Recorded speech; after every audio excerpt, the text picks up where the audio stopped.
La Biblia es un libro de muchas respuestas, ¿sí o no? Pero también es un libro de muchas preguntas. Dios es un Dios de respuestas, pero también es un Dios de muchas preguntas. Por ejemplo, ustedes van a encontrar en las Escrituras momentos cuando Dios le pregunta a Adán, ¿dónde estás?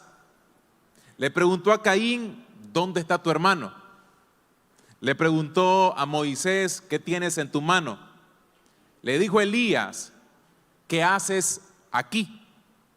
También a Job le preguntó, ¿dónde estabas cuando yo fundé la tierra? A Israel, el pueblo, le dijo, ¿qué te he hecho? ¿En qué te he molestado? Y cuando ustedes van a los evangelios, van a encontrar que Jesús de alguna manera continuó con este patrón de enseñanza a través de las preguntas. Ustedes van a encontrar al menos 329 preguntas de Jesús en los evangelios de Mateo, Marcos, Lucas y Juan. Y lo que hoy quiero hacer es compartir la primera pregunta registrada en el ministerio público de Jesús y que le da título al mensaje de esta noche que quiero compartir con ustedes. Por favor, acompáñenme al evangelio de Juan, capítulo 1, verso 35 en adelante. Al día siguiente, Juan, refiriéndose a Juan el Bautista, estaba ahí otra vez con dos de sus seguidores. Cuando vio pasar a Jesús, Juan dijo, miren, ese es el Cordero de Dios. Y los dos seguidores de Juan lo oyeron decir eso y siguieron a Jesús. Jesús se volvió y al ver que lo seguían, les preguntó, ¿qué están buscando? Observen que Jesucristo no les pregunta a quién buscan, porque a todas luces era claro, estaban buscándolo a Él. La pregunta era, ¿qué buscan? Cuando ustedes van a otra versión, van a encontrar una traducción como esta. ¿Qué es lo que desean? ¿Qué quieren? El ser humano está siempre en una incesante búsqueda de algo. Hace algunos años leí un informe que tomó aproximadamente 70 años elaborarlo. No sé si habrá valido la pena tanto tiempo, pero de toda forma arrojó una lista que a mí me pareció muy interesante. El informe trataba de averiguar de forma científica qué es lo que el ser humano más desea, qué es lo que el ser humano más busca. Y aunque la lista no está estructurada en orden de importancia, estas 10 cosas que observan en pantalla fue el resultado de ese informe, de ese estudio.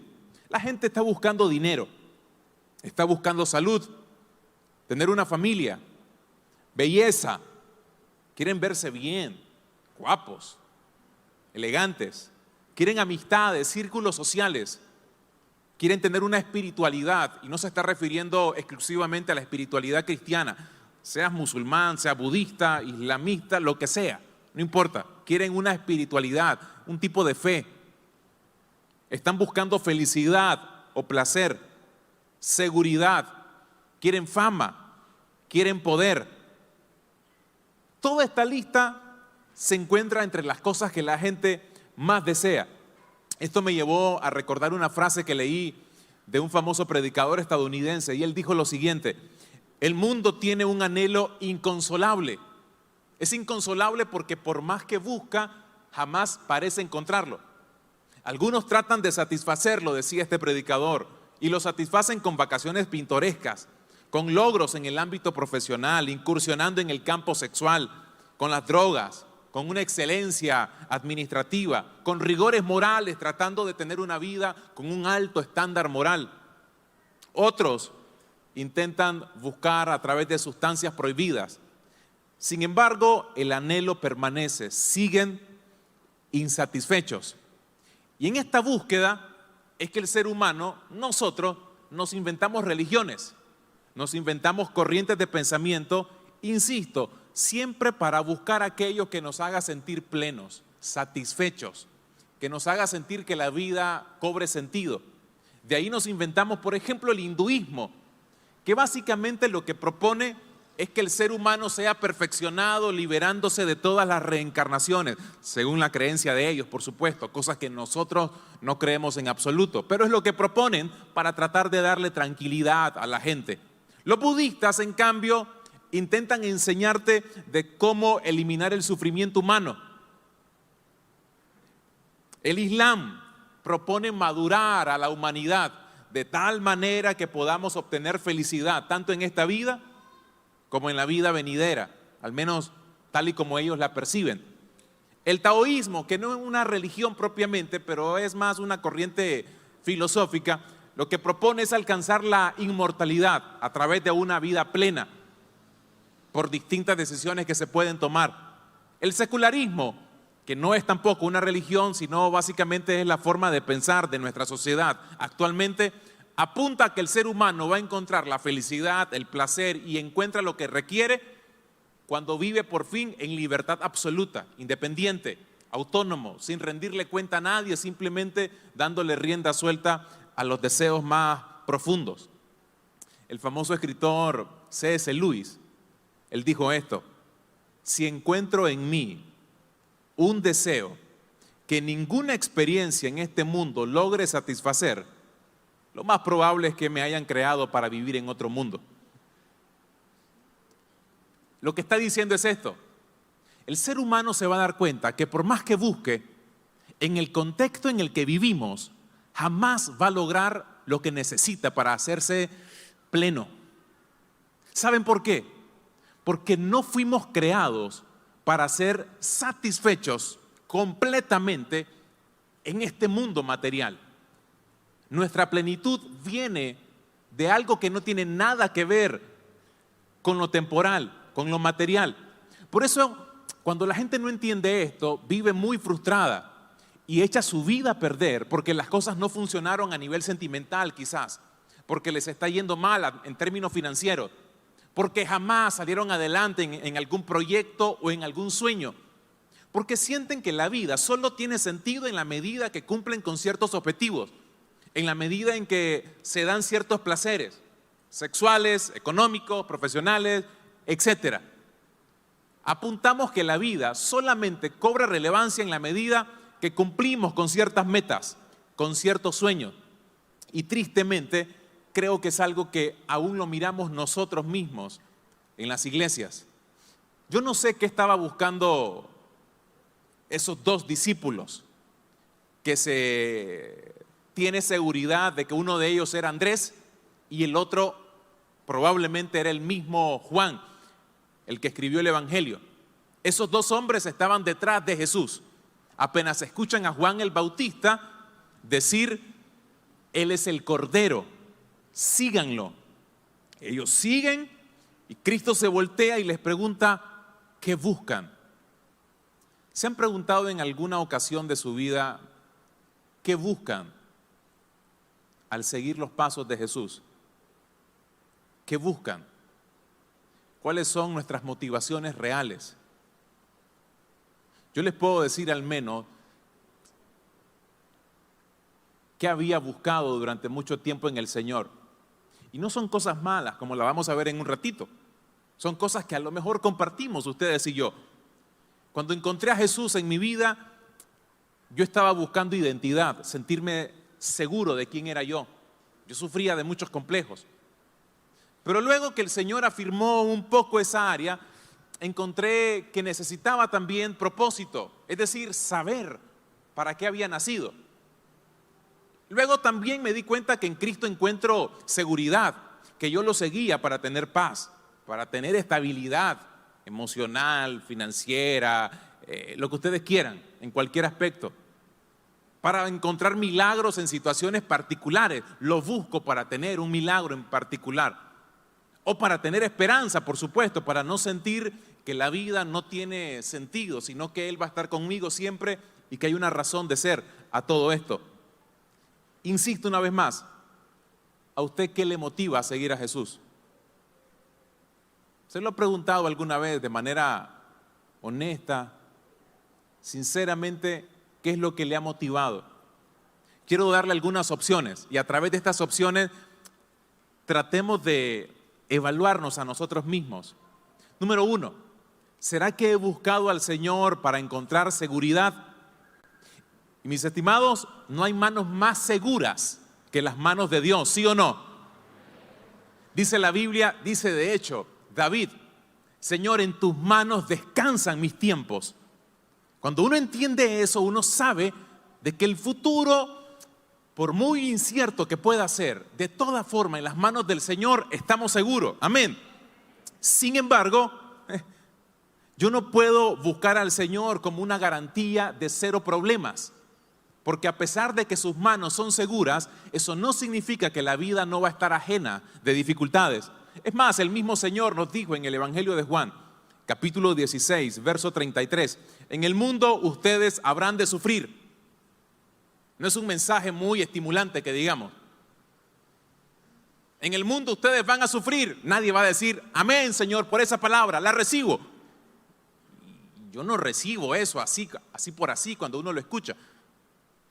Pero fue parte de lo que el Señor nos advirtió que sucedería, porque forma parte del combo de la vida.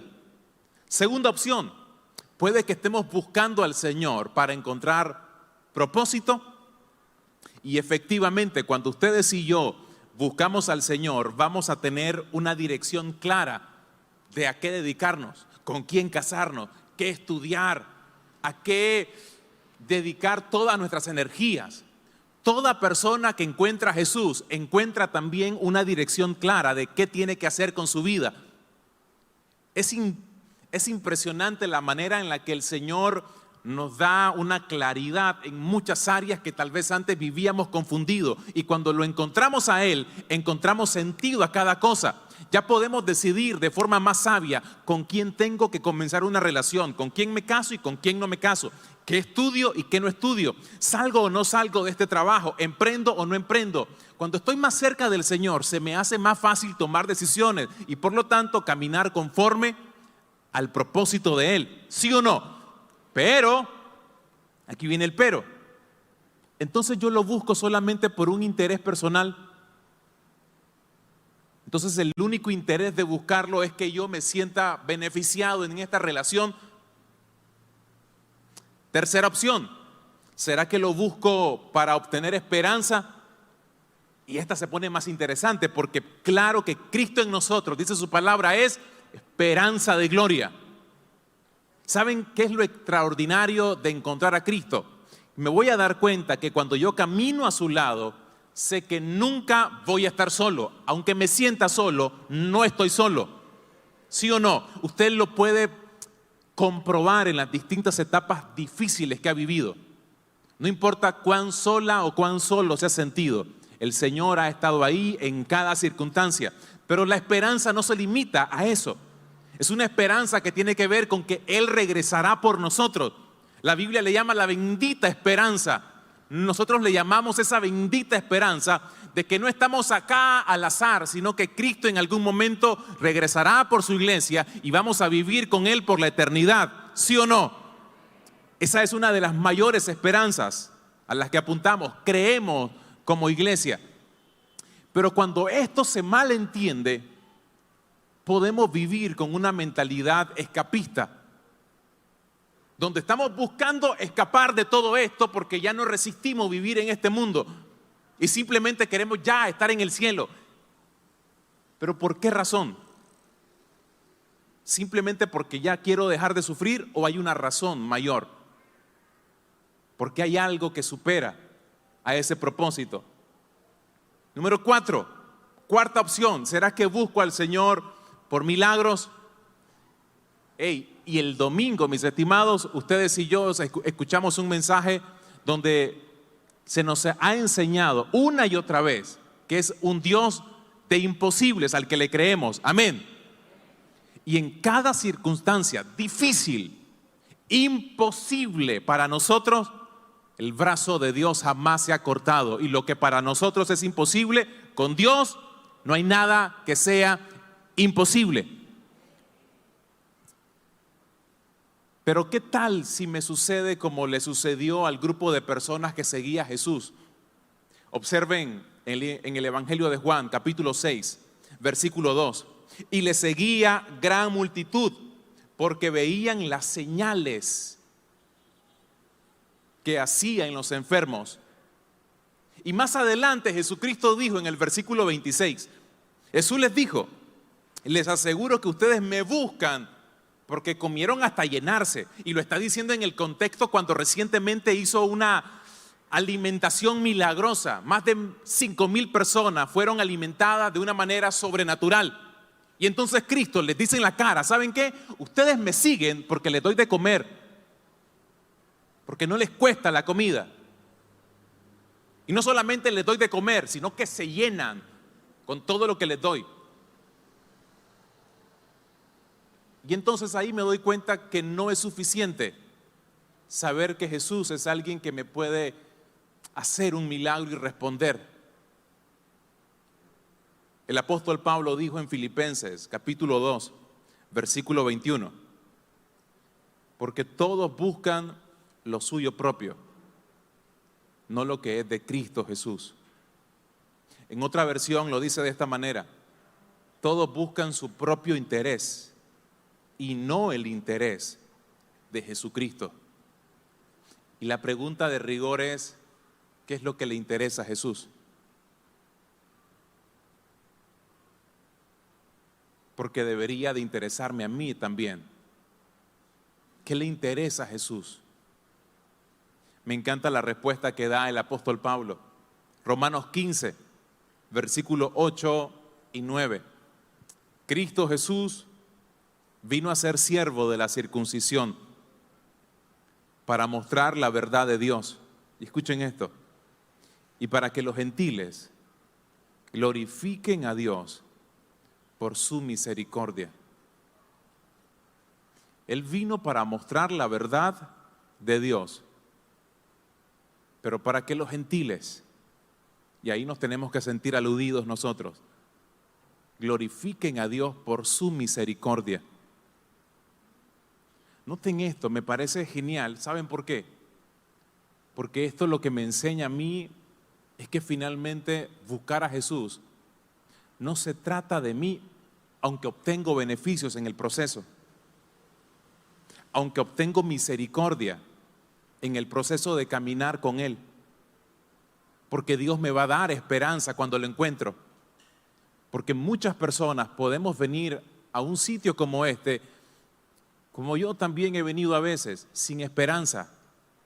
Muchos de nosotros hemos venido buscando una respuesta ante una circunstancia muy compleja y Dios responde de una forma extraordinaria y sucede un milagro que nos cambia el panorama. Muchos de nosotros venimos buscando seguridad, sentir que la vida no es incierta, y cuando encontramos a Jesús, encontramos esa roca inconmovible que nos hace sentir firmes, seguros que por muy incierto que se miren las cosas, con Él estamos seguros. Muchos de nosotros, al igual que yo, hemos venido a un sitio como este sin saber qué tenemos que hacer con la vida. Yo recuerdo constantemente las palabras de un predicador cuando decía, hay 3 momentos importantes en la vida de toda persona: el día que nace, el día que nació de nuevo y el día que descubrió para qué nació. Y por supuesto, la primera y la segunda yo ya estaba claro en eso, pero en la tercera no tenía la más mínima idea para qué había nacido.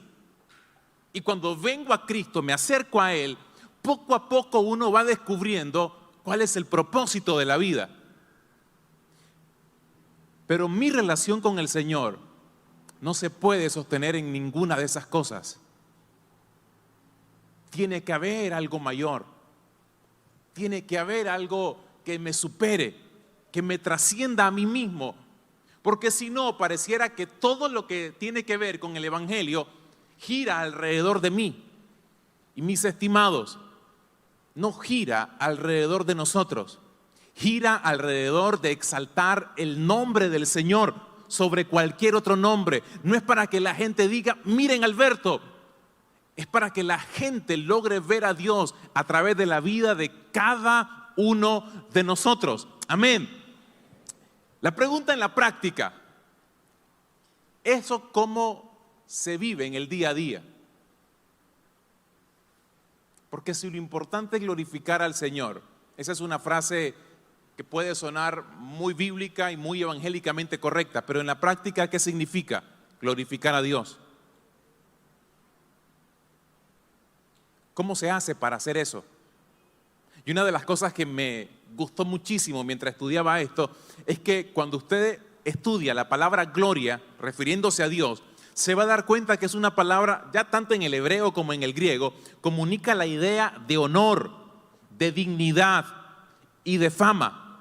Y cuando la Biblia habla de la gloria de Dios, está refiriéndose al peso que tiene su persona, su fama, su honor, su dignidad.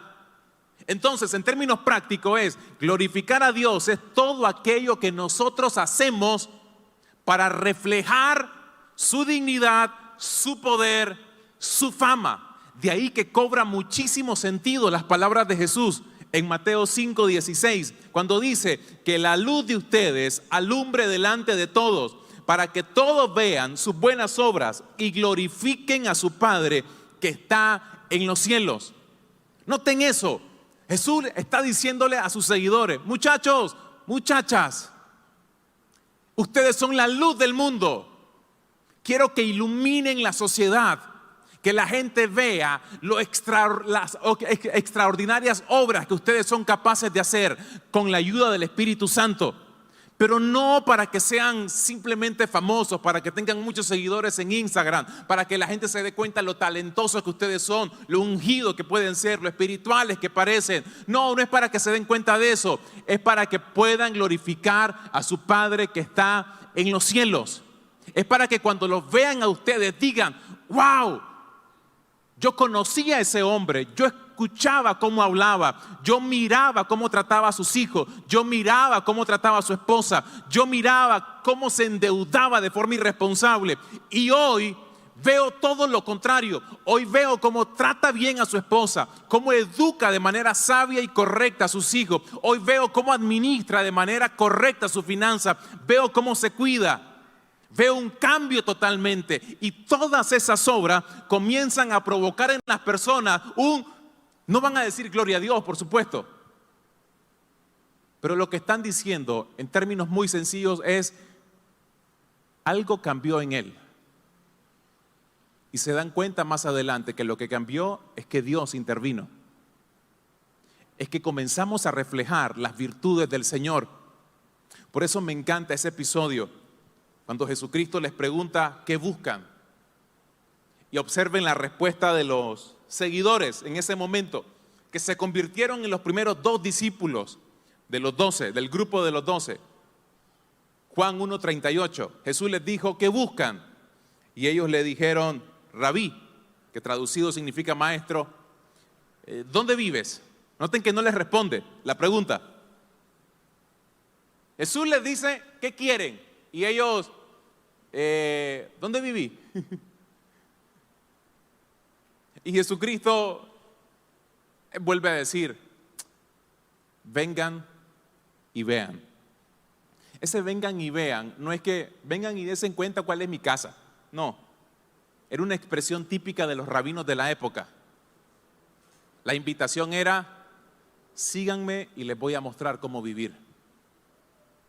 Síganme y les voy a decir de qué se trata la vida. Síganme y les voy a enseñar cómo hacer que la vida realmente tenga sentido. Y aquí hay 4 cosas sencillas y muy prácticas que el Señor nos enseñó. Cuando lo encontramos a Él y lo buscamos a Él, estas son las cosas que realmente hacen que la vida cobre sentido.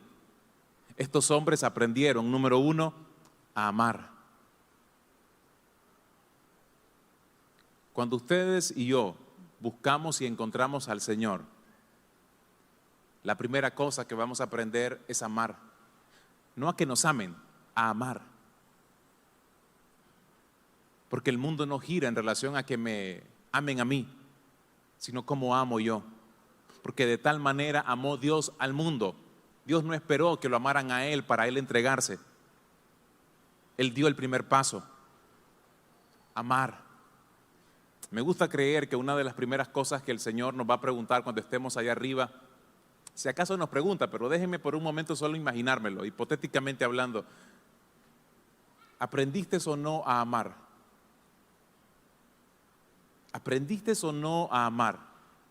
Porque si te encontraste con el Señor, el amor tuvo que ser parte de tu vida.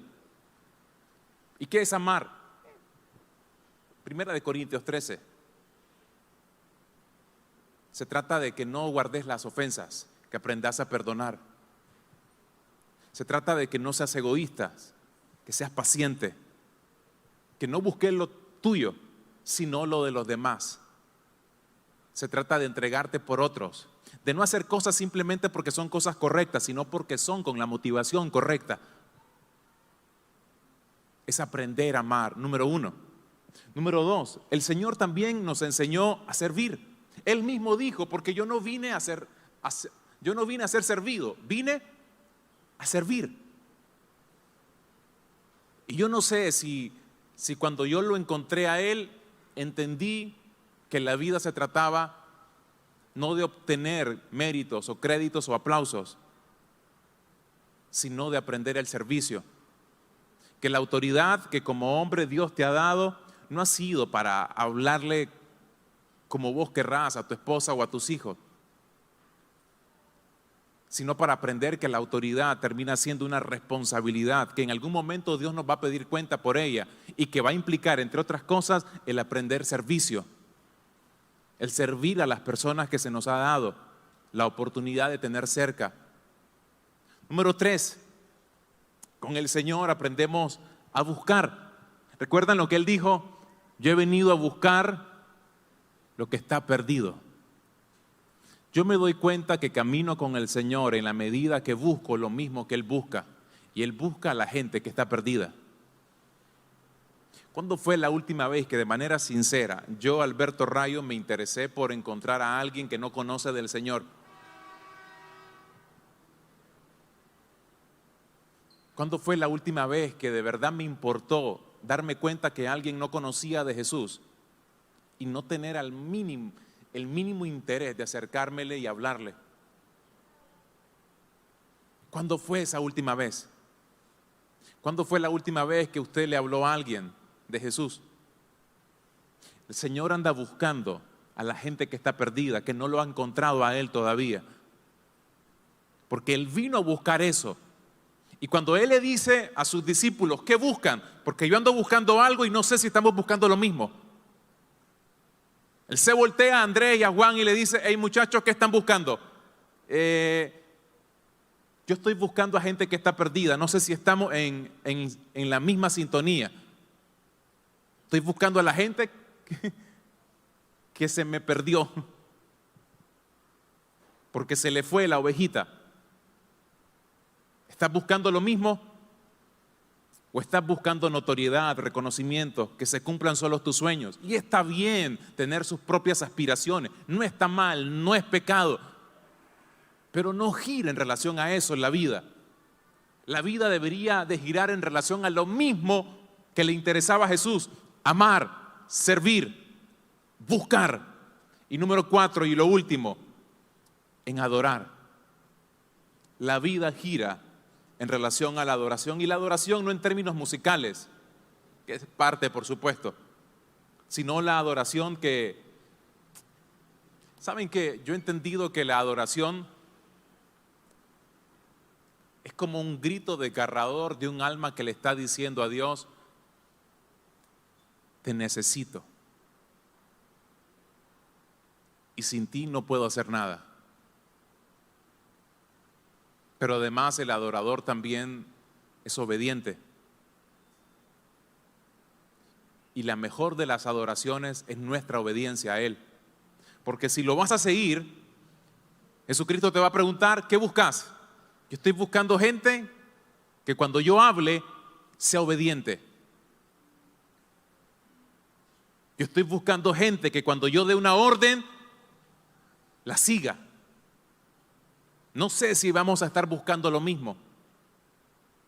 Yo tengo un interés y es buscar adoradores. Dice, el Padre anda buscando adoradores en espíritu y en verdad. Termino con este salmo de David, Salmo 27, versículo 4. Solo una cosa le pido al Señor. Esto es lo que más quiero: habitar en la casa del Señor por el resto de mi vida. Así podré disfrutar del placer de estar junto al Señor y visitarlo en su templo. Vean el corazón de David en este verso. Solo una cosa le pido. Yo paso toda la noche pidiéndole. Cuando llego a pedirle, puedo pasar un buen rato pidiendo. Y usualmente, si soy muy honesto,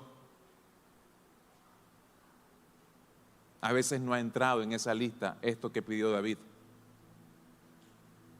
Yo he pedido muchas cosas y al Señor le gusta que le piden, no lo malentienda, por supuesto hay que pedirle. Es más, Él mismo dice pidan, pidan bien, por supuesto, para que reciban, pero pidan.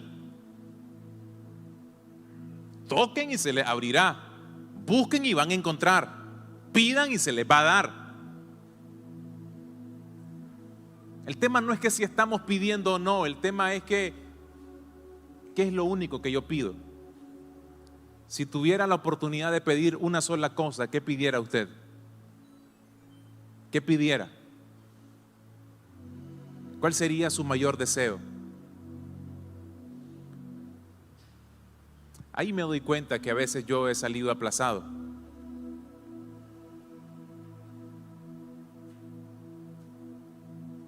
Porque me doy cuenta de que se me puede hacer fácil levantar las manos a mí, pero difícil inclinar mi corazón para desearlo tal y como David nos muestra acá. Solo una cosa te pido, Señor, esto es lo que más quiero: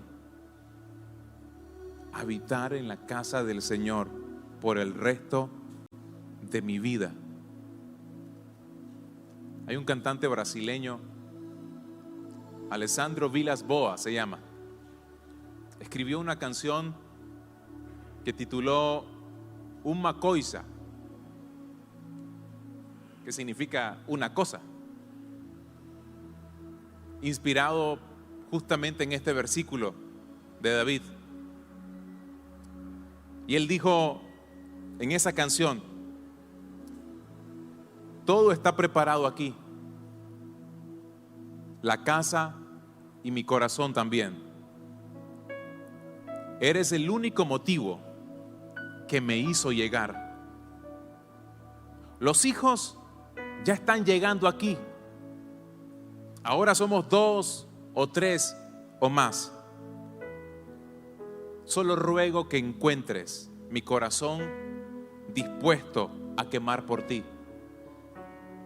Todos los versos y canciones que he conseguido cantar, todas las veces quebrantado, yo quiero mejor estar. Tuyo es el reino, la gloria por siempre. Tuyo el dominio y el poder. Tú eres santo y no hay otro como tú, no hay otro como tú, Jesús.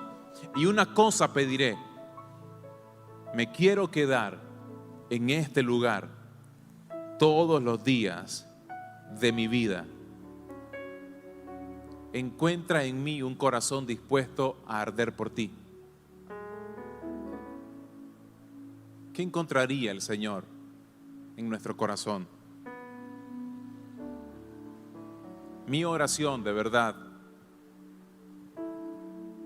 es que podamos entender que cuando encontramos a Jesús y lo seguimos, nos va a dar todo lo que les compartí.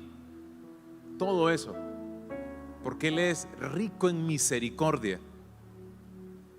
Mucho más allá de lo que pensamos o imaginamos nos va a dar. Pero sería limitar nuestra relación con Él a solo eso. El mayor honor que usted y yo tenemos es que cuando la gente que no ha conocido del Señor nos ve a nosotros, los ve a Él. Es que su vida y mi vida lo reflejen. Y ese sí es un desafío. Porque ahí me doy cuenta que tiene que ver con mi carácter, con los hábitos que no he superado, con asuntos que no he resuelto, cosas que tengo pendientes en el corazón, en mi forma de pensar, en mis decisiones diarias. Ahí es cuando me doy cuenta que a lo mejor todavía el evangelio ha girado alrededor de mí y no alrededor de reflejarlo a Él. Está llamado, mi estimada y mi estimado, para que cuando la gente que está allá afuera lo vea a usted, lo vean a Él. Como decía Cristo, muéstranos al Padre, le decían algunos, y Él, hey, mírenme. Que cuando la gente diga, mostrame a Dios si es real, he perdonado las mayores ofensas, va a poder decirle. He logrado superar las dificultades más grandes. No me digas que Dios no existe cuando yo he visto cómo se mueve alrededor de mí. No me digas que Dios no existe cuando perdí todo, encontré paz con Él. Y ahí vas a poder mostrar la verdadera gloria del Señor. Su fama seguirá creciendo, porque mucha gente no va a leer los evangelios para conocer a Jesús, porque el otro evangelio que va a leer será su vida. Van a ser a ustedes. La gente no va a leer quizás Mateo, Marcos, Lucas y Juan, pero va a leer el evangelio según Miguel, según Alberto, según Carlos. Y es un libro que se sigue escribiendo. Y es una historia que va a terminar bien. Amén. Cierre sus ojos, por favor.